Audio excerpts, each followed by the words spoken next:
Olá, bom dia! Estamos de volta com notícias do Brasil e do mundo. E agora vamos falar da flurona, que é a infecção simultânea por influenza e coronavírus e que vem causando preocupação em muita gente. Nossa reportagem consultou um especialista para explicar como isso acontece e quais são os riscos. Para a comunidade científica, a dupla infecção não é surpresa. Os especialistas da área médica já esperavam que o fenômeno pudesse acontecer. E o motivo é que o Brasil enfrenta duas pandemias simultâneas, do vírus influenza e do coronavírus. E ambos podem atacar o organismo de uma pessoa ao mesmo tempo. Daí, inclusive, surgiu o apelido flurona, que é uma junção de flow, que é gripe em inglês, e rona, que vem de corona. Sendo o coronavírus o vírus predominante agora, é esperado, então, que quando você tiver mais de um vírus, muitas vezes tem associação do corona com outro vírus.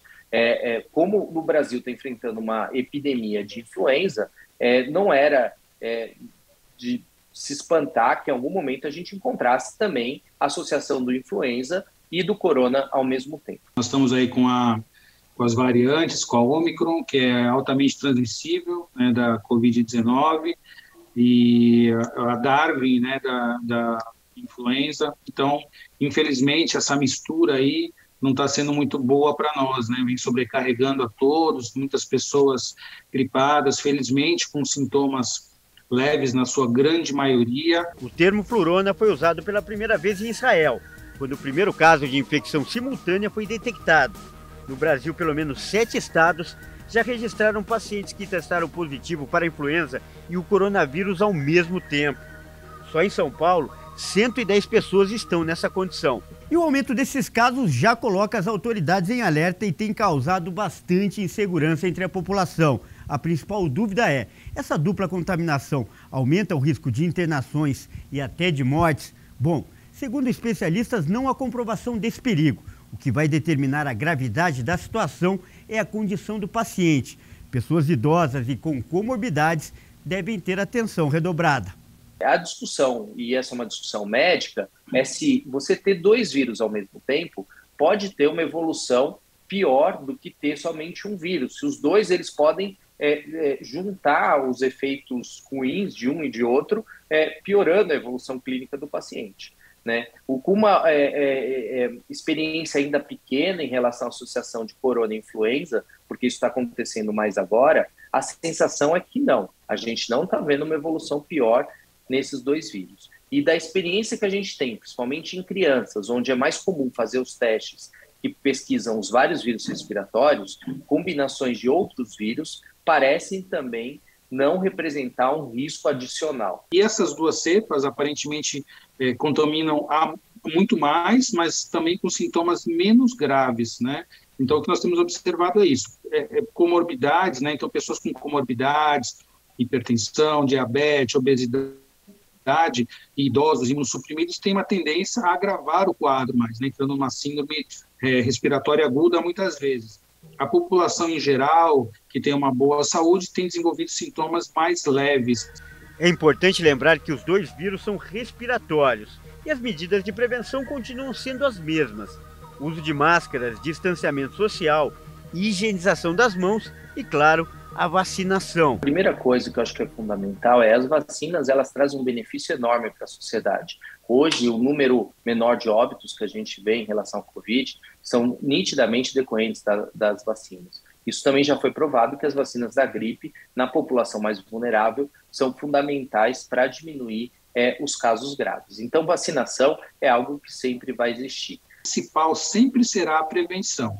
Então, o uso de máscara é imprescindível. Em todos os locais que você vá, não ser um local aberto, se está num parque, numa praia, distante de pessoas, tudo bem, não usar máscara. Mas em qualquer lugar que você caminhe, que tenha pessoas próximas, fique de máscara, tome cuidado, porque esse é o principal foco de transmissão, é o respiratório, mas também a manipulação. Se você colocar a mão no rosto, na boca, né, estiver contaminado, você também vai desenvolver a gripe. Então, cuidado com a manipulação, lavar as mãos sempre, água e sabão, uso de álcool em gel, o distanciamento. Precisamos manter a resiliência emocional, a força emocional para lidar com todas essas dificuldades de momento que nós estamos passando, mas isso é imprescindível. Ninguém pode abrir mão desses cuidados nesse momento, ou a situação vai ficar muito mais difícil do que a gente tem acompanhado.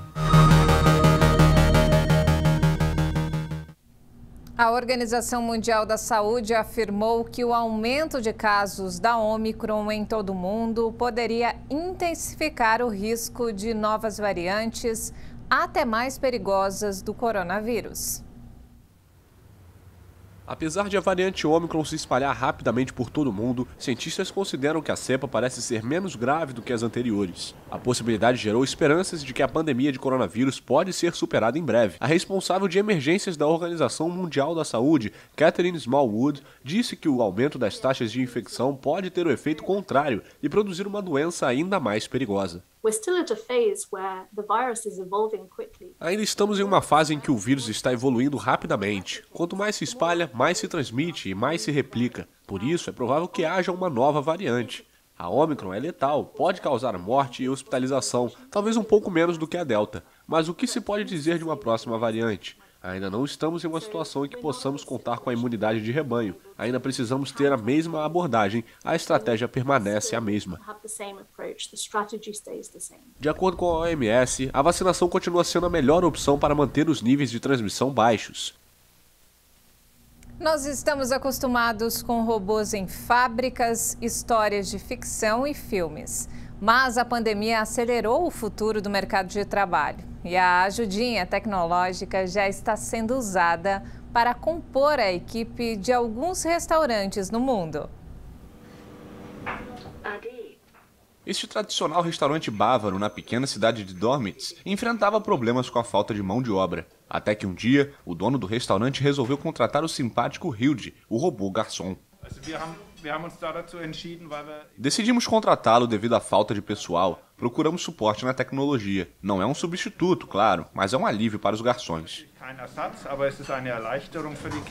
O robô carrega os pratos da cozinha até o salão. Depois, uma garçonete serve as refeições aos clientes e recolhe as louças sujas para o robozinho carregar de volta para a cozinha. Der Roboter ist wahrscheinlich die Zukunft, aber schöne, nette Bedienung ist fast schön.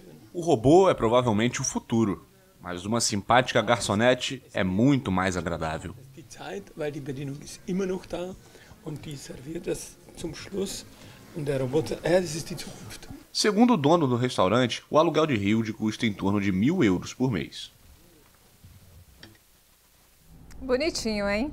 E não temos mais tempo, essa edição fica por aqui. Mais informações ao longo da nossa programação. Obrigada pela companhia.